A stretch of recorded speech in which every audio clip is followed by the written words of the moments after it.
Global collaboration in kindergarten? Clearly, I am not the first to try this, but considering the results already, I hope to inspire a few of you.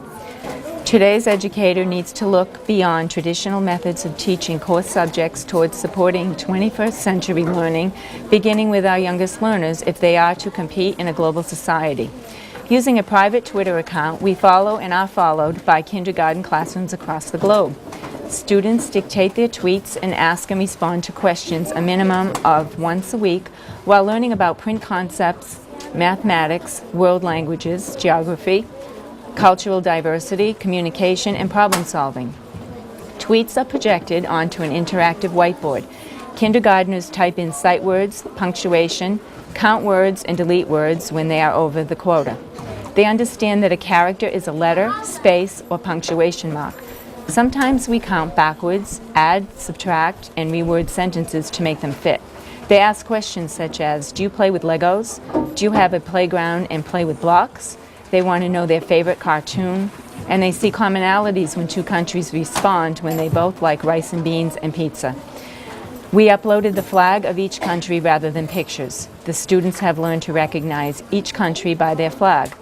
Tweets are short, succinct, and lend themselves to the short attention span of the 5-year-old.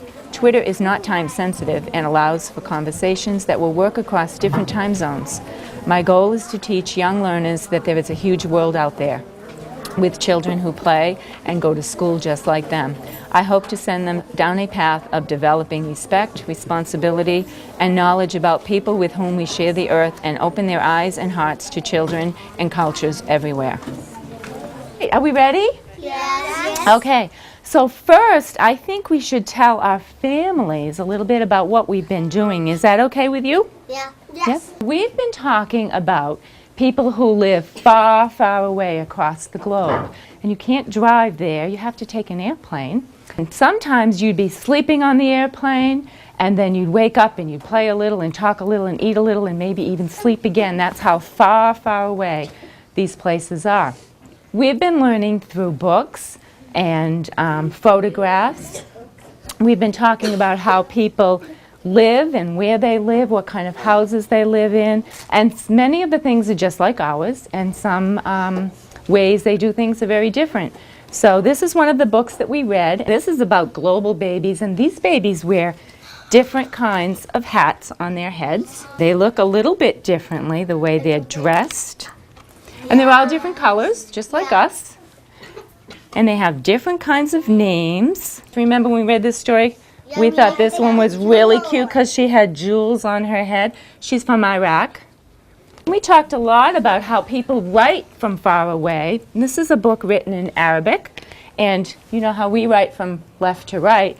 Well, in Arabic, right to left. And do they use the same kind of alphabet that we use? No. We also are talking to some people from Russia.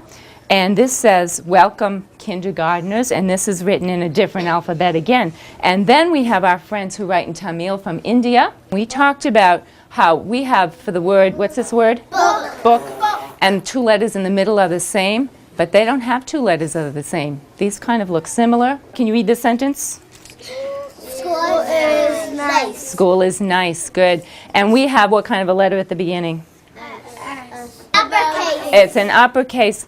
But they don't look like they change their letters when they write. In India, they have 37 languages. This is just one of the schools that writes in that language. And we looked at pictures of different houses and schools, and this is one of the schools. Does anyone remember what it's called? Can you tell the parents? A mud house. Good for you. This is called a mud house, and their school is made out of mud. It doesn't look like ours. And what do we say mud house is? What kind of a word? 2 words put together make a compound word. We did a little geography. We talked about the different ways people get water. And this little boy is dressed like this because what's the climate? What's the temperature? It's very hot. It's very hot. And he doesn't wear shoes on his feet. So what are the different ways people get water? From a mountain, from a cup. And some people get water. Put the water on their head. They put the water on their head. Some people get water like we do from the tap or a faucet.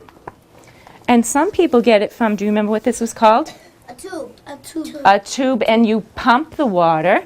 So we decided that it would be nice to have friends from across the globe, that we could maybe talk to some other kids who go to school just like us. So through the use of technology, we have been using Twitter. Twitter is texting. Yes, it's like texting. Usually with Twitter, we would put a picture. We don't want to identify our children, so we're making sure that we just use flags. So which flag did we choose? The American flag. When we look at Twitter, there's a little bird, and what do birds do? They tweet. Okay, so when we write, it's called tweeting. These are the countries following us. Let's talk about the flags of the other countries. What country is this? India. India. Russia. Russia. Whose flag is this? Portugal. And one more. Guatemala. Guatemala. And these are our tweets to our friends, so we can read you a few of them. Hello, friends in India. We like school too. Do you have the alphabet? What does it look like? You read books? Here kids speak Tamil. The alphabet is different. This means book, and this says school is nice. And there are their letters that they write in. All of these countries also are learning in English, which is why it's very easy for us to write to them, because they speak their own language like you speak Spanish, and they also speak in English. Guatemala said, we do not have homework. We use boots, because it was snowing at the time when we sent this tweet in March. And we want to know if they wear boots. And they said, yes, we wear boots, but we do not have snow, only sunny and rainy days. And then Masha said, hi friends, we do have calendars and computers as well as homework on Fridays. They have to do theirs on the weekend. And we're wearing boots. I think it gets pretty cold in Russia too. I think it would be a good idea if we tweet something. What does this 140 mean? Can you tell the parents? That's how much you can write. That's correct. That's how many characters we have. So let's start writing something. We have parents at school. Come up and write we. What's the first sound you hear in we? So what kind of a letter do we need for we? Uppercase. Uppercase. What comes after a we? You have to do a what? Space. Space. The next sound? T. And what goes at the end of the sentence? Is it a question or a period? School ends June 15th? Is that what you said? Okay. How many words? School ends June 15th. Maybe we'll write the number. Say the word. Ends.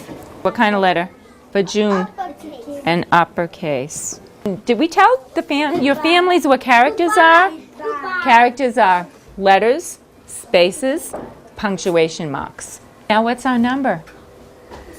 0. Can we write any more letters? No. We're going to show our families how we tweet.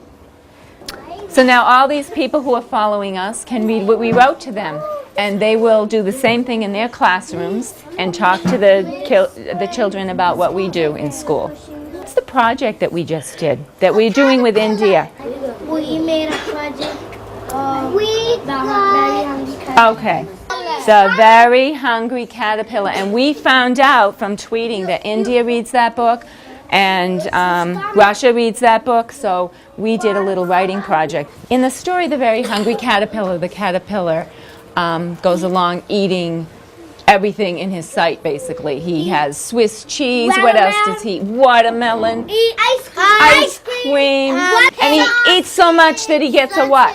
A stomach ache. So we wrote about it and we drew, because Mrs. Roy's going to keep these, and then we're planning to send them to the children in the other countries. On Saturday, I ate cotton candy, ice cream, and a lollipop. I had a stomach ache. This is her writing, and she made up what gave her a stomach ache. Did everyone write the same thing? No. No. That's it for our Twitter project. Mrs. Roy is going to sign off, and we're going to say that's it for today. Was that fun, you guys?